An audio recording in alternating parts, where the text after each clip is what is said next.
Welcome to this edition of the ClaVille Report. I'm your host, Dr. Eric ClaVille, where we talk about policy, law, and politics.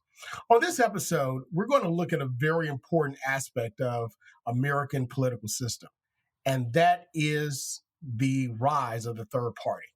Now, if you're like me, from the moment you probably came into this world, we've had two major parties in our political system.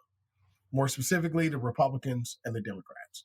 Now, throughout history, we've had Federalists, we've had Whigs, we've had independents run, but really nothing has really taken hold in our society. There may be a reason for that, and we're going to take a look and delve into and understanding why that actually may be. But the question now becomes, why is a third party right now so viable? Or is it viable? In our winner-take-all system, many times what happens is that we end up deciding to vote against our own best interest only because we don't like the other group, or vice versa. But does that really help us? Does it really help our system of democracy? Many would say that democracy itself would be destroyed if we had different parties or multiple parties. But keep in mind, across the world, we have a process called, or an actual political system called parliamentarian, where we have many different groups, many different factions of society that actually are represented in Congress or in their body, their governing body, and they're representing their interests. Now, they may not be the majority, but they're representing their interests. And at least the individuals who are representing them and their interests have a voice. And we see the ability to build coalitions. Whoever becomes the leader of that country, whether it be a prime minister or a president or whatever the case may be, they have to build coalition. They have to reach across the aisle. They have to. It's not, it's just not an option. So would our system be better with a multi-party system? Would it be better with a third party that rises to the top to really compete with the Republican and Democratic Party, the two stalwarts or the standards of our political system? These are all very important questions that we have to answer. And I believe that in this society that we have today, in a society of what is called extremisms, individuals that are more progressive, more extreme right, extreme left, or even those that are centrist, this is a question that is coming up that is not going anywhere. But before we take a deep dive into what helped to create this new phenomenon, or we could say new phenomenon in our country or recent phenomenon, first I want to take a look at if we do have a third party, can it really survive? I want us to take a look at this clip by historian Manjur Z before we delve into that. The two-party system of the United States has often been the subject of great criticism by both American citizens and those abroad. These critiques tend to break down along four main points. One is the issue of polarization, the claim that if only two parties exist, they're likely to adopt policies existing on opposite sides of the spectrum, making compromise far more difficult and national progress toward either party's goals impossible, as each changing administration would then work to undo the achievements of the prior. Second, and in contrast to the first critique, is that a two-party system creates an illusion of choice, that the two parties at the end of the day are basically the same, that meaning in the modern sense that both Republicans and Democrat politicians are just self-interested globalists in the pockets of major corporations and elite groups. Mind you, this is something held by both people on the right and left, both of whom have historically attempted to remedy this by supporting third parties or non-establishment candidates like Donald Trump in the case of conservatives or Bernie Sanders in the case of the left wing, and we often find active roadblocks put in place by the establishment to prevent the non-establishment faction from competing on equal footing. Thirdly, there is the matter that with only two parties, both sides are attempting to maximize their total voter appeal and as such widen their platform to be more inclusive of niche demographics or interest groups, and in doing so no longer specialize or focus on major or even controversial issues.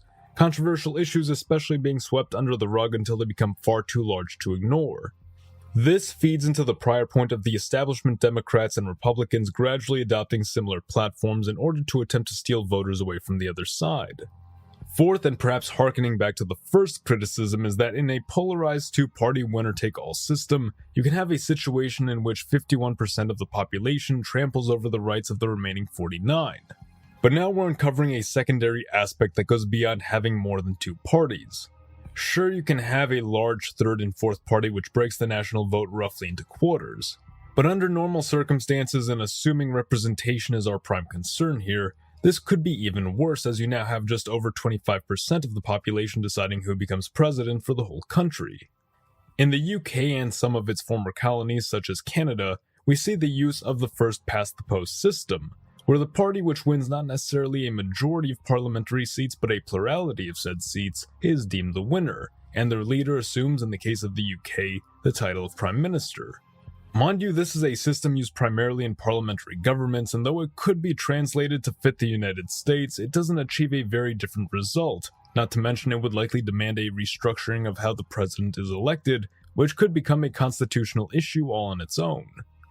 These election systems offer a little bit more variety in terms of larger secondary parties, but generally there's really only two main choices who receive the bulk of votes, while the rest remain minor factions who at best win local elections but not national elections. Thus, merely having larger alternative parties does not remedy desires for more representation. What might be opted for instead is the substitution of the plurality or majority system for a proportional representation system. This is a system in which a party receiving perhaps only 5% of the votes still receives some representation in government instead of losing outright. In a system where representation can be achieved by even small niche demographics or specific interest groups, there's automatically a great incentive to create your own political faction to specifically represent you and your group, instead of being a small voice in a catch-all Big Tent party. But exactly what groups in the United States are most likely to form their own political parties? How much power would they hold, and just what would the system mean for the US if it were implemented?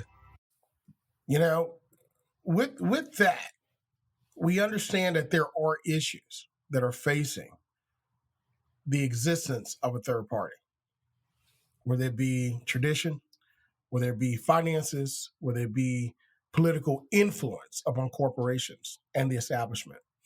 But one thing that is undeniable is that there has always been a desire for a third party, another option. We saw this play out in the last election cycle, 2016. I would even go back as far as maybe 2008, when we had the rise of what we call the Tea Party. We had the rise of Occupy Wall Street. These events that led to desperation, or people that realize, American citizens, that realize that the current political system does not represent them fully and their interests, needed another voice. And at the end of the day, that's what it's all about, having another voice that represents you. But let's take a deep dive into this. I want to look at this from three various aspects. One aspect from a people's movement, or what we call a leftist movement, one from a centrist movement, and one from an extreme right movement, one that is more militant in its take.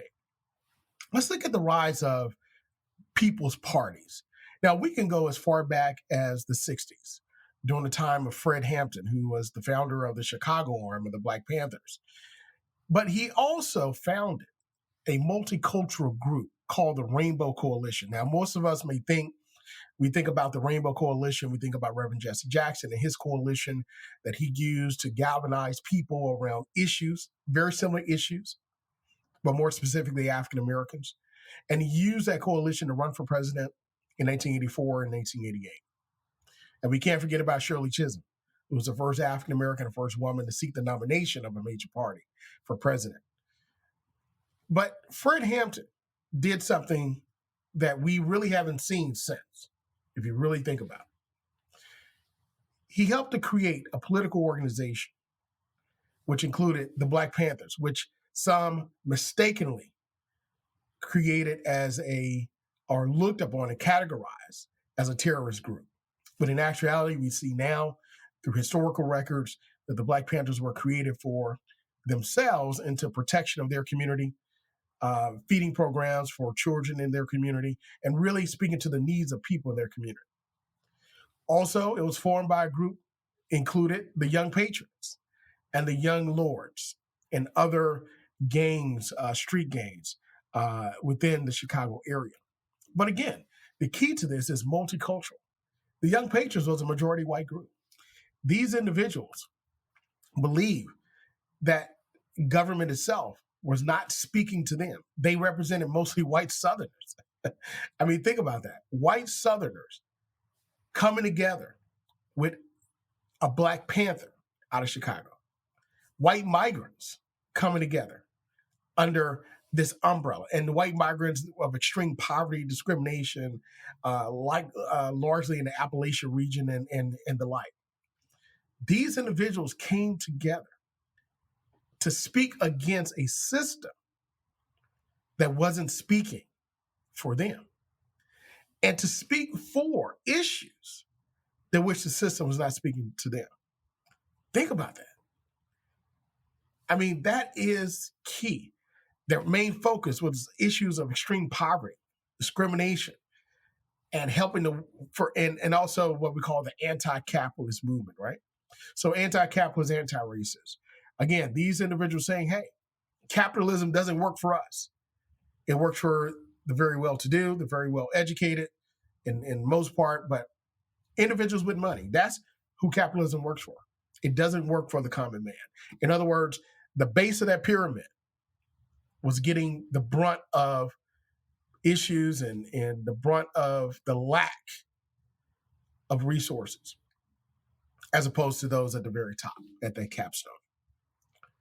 Sounds familiar today? Well, let's go a little bit further. Now, keep in mind, that group was ahead of their time.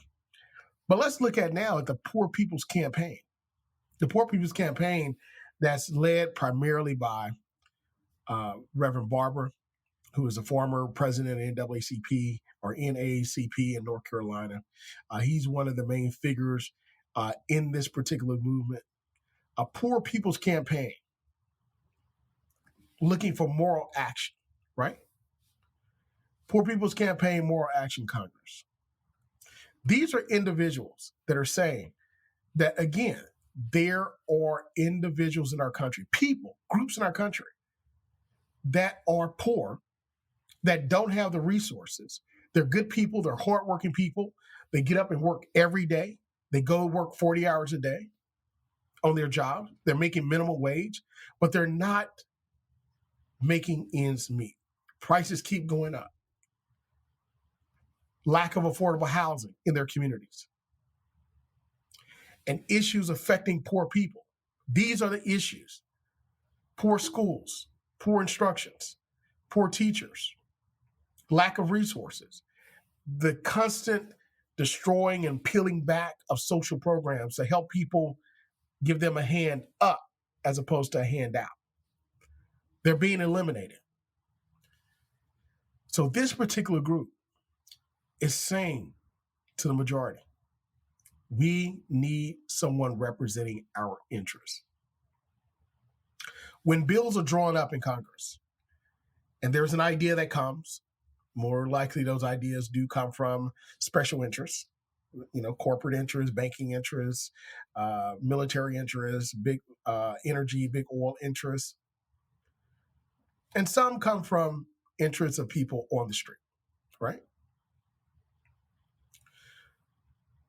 The question becomes, where are the representatives to represent the people? What they're saying is that we need people that are representing us at the table. We need people who are there representing our interests at the table.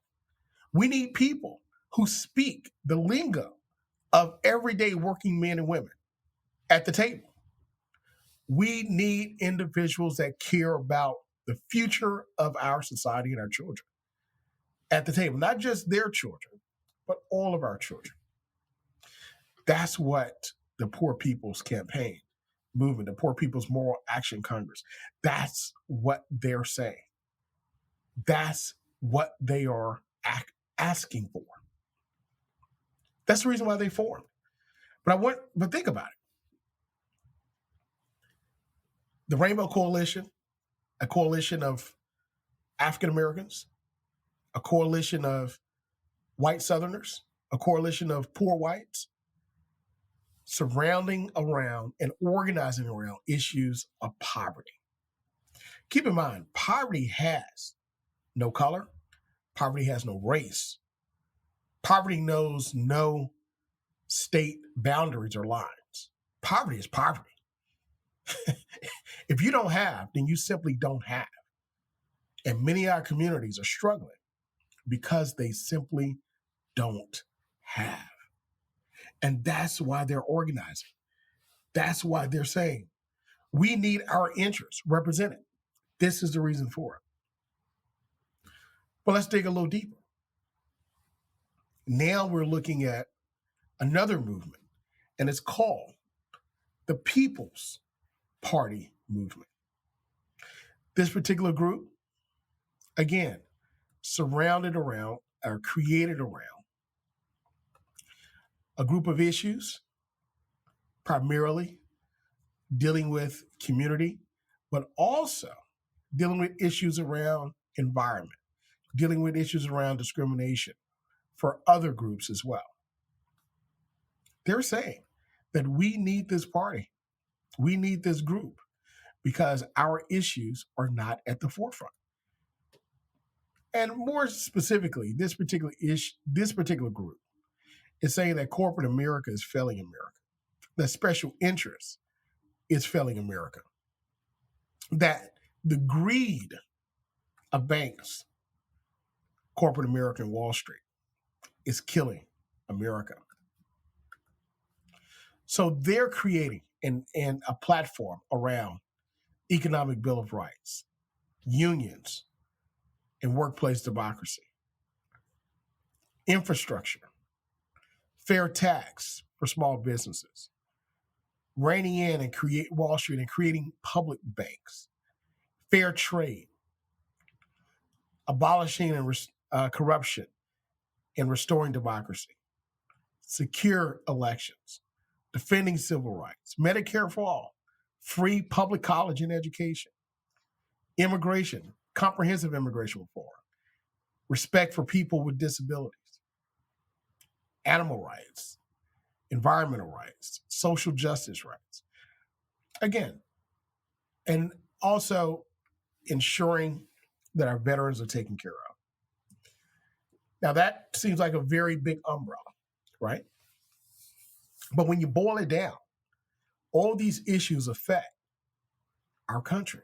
All these issues affect everyday citizens. All these issues affect every single person in our country. But the question becomes, can we galvanize around such a big tent or umbrella? But they're saying, this is the people's movement. This is the reason why we need a third party. Focus squarely on the people.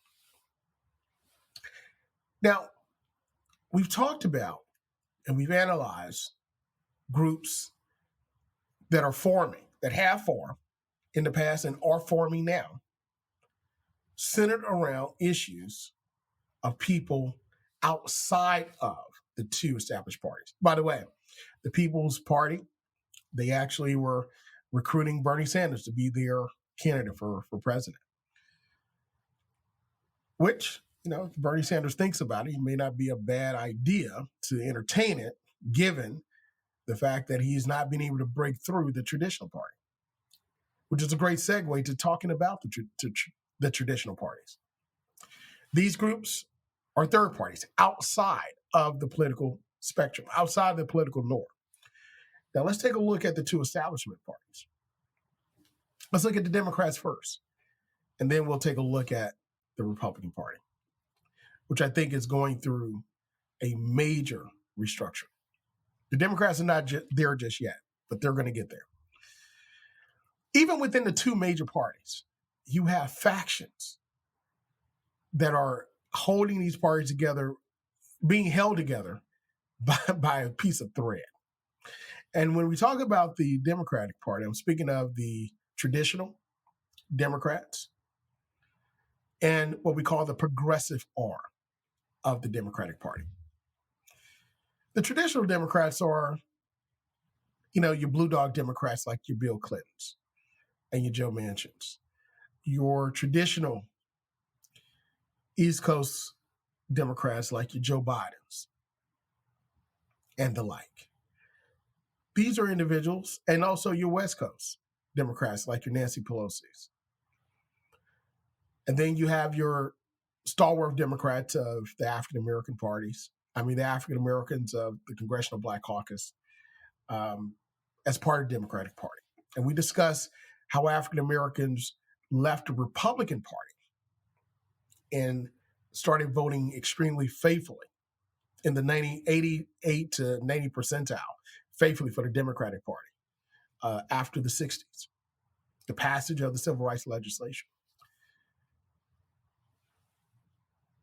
So when we start to look at the traditional Democratic Party, ask yourself, since the 1960s, I'll say even 1970, since 1970 to 2020, 50 years,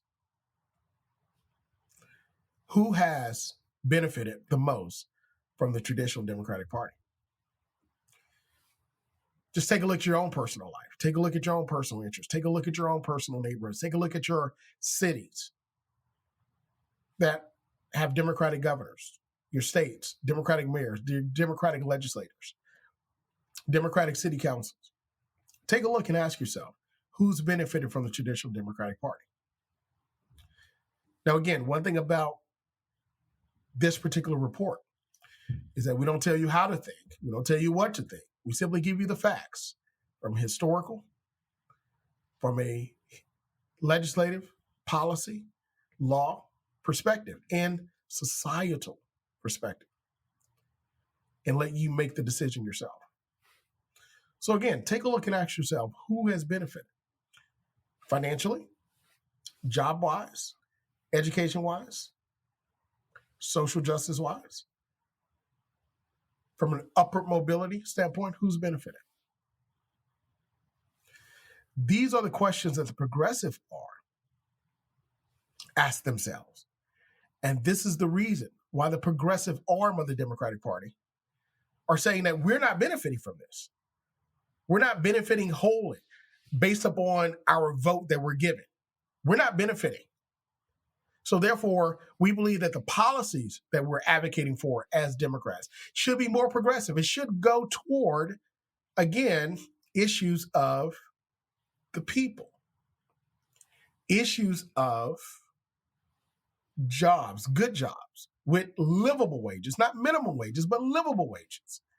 Think about it. A livable wage is just smart business for our government and for society as a whole. Now, of course, companies with their margins may employ fewer individuals, but as a whole, individuals who are working will not rely upon social programs as much, which therefore decreases dependence upon the government itself. It's a quid pro quo. It's a perfect segue into creating a standard of living that we haven't seen since the turn of the Second World War, that we haven't seen since the creation of the Industrial Revolution. Think about that for a moment.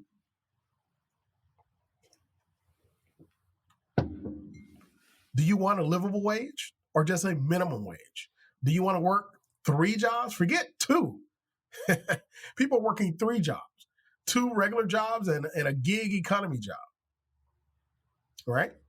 Which, many of us that grew up, African-American communities, poor communities, the gig economy existed as a way of life. We're just saying that now, that it exists for everybody else. But the progressive arm is saying that we need our Democratic elected officials to work for us. We need our Democratic elected officials to speak for us. We need our Democratic elected officials to represent the majority of the party, not the elite or the minority of the party. So that's why the progressives are holding on by a thread to the established Democratic Party. They've tried it twice. with Bernie Sanders. I don't think they're going to try it a third time in 2024. Now, let's take a look at the Republican Party, the Grand Old Party. It is a party that is old. As a matter of fact, they're dying from within. Most individuals that identify as the traditional conservatives of the Republican Party, those individuals are above 50 years old. As a matter of fact, they're way above 50 years old. And they don't have too many elections left in them. And not only that, but they don't have as many children coming behind them. And the Democratic and the Republican Party itself has stayed primarily one demographics, and that is Anglo-Saxon Protestant white Americans. They haven't really expanded out from that. So they're dying from within. This has been an issue that the Republican Party has started, it was raised, there were talks about it in committee rooms and outside in tight circles, but then it rose to the top in 2000. Matter of fact, it rose even more to a public crescendo with the election of President Barack Obama and the re-election of President Obama. If you look at the candidates that ran against him, the now late Senator McCain, Mitt Romney, they're saying, look, we got to diversify. But they've yet to start to do that. So you have a smaller party, a smaller demographics, a smaller cultural identity, a smaller group of individuals that believe that their country is slipping away from them when they have not grown the party out. So you've created this group of extremists, individuals within the Republican Party that had a candidate to run for president that spoke to them. And that's former President Donald J. Trump. He spoke to their issues. He spoke to their efforts. He spoke to their ideology. Now, I'm not saying that ideology was right. I think January 6th, 2021, the insurrection, Charlottesville, I think the botched planned capture of the governor of Michigan and also the governor of Virginia to execute them, and the botched insurrection to execute Vice President Pence and others. I think it shows that their ideology is separate from what the America we want to see. But keep in mind, is that ideology that also existed that almost tore this country apart in 1861, called the United States Civil War. And it took the slaughter and the killing, the unnecessary killing of American citizens, brothers against brothers, cousins against cousins, North against South, in order to bring the country back together again, to say this is not the way we want to be. But he spoke to that ideology. He spoke to this being a country that doesn't exist anymore for us. So therefore, you have now 40 to 42% of Republican districts, congressional districts, that align with the Trump ideology, what we call Trumpisms. And therefore, it's so hard for others to speak against this president because their voters believe in what he's saying. Is that a failure of expanding the message? Is there a failure of expanding the party through different demographics? Is there a failure of standing for conservative principles, classical conservative principles of Ronald Reagan and Abraham Lincoln? That's the thing, that's an issue that the Republican Party has to deal with right now. You can't deal with it later. It's on their doorstep right now. 2024, 2022 is knocking at the door. They have to deal with it.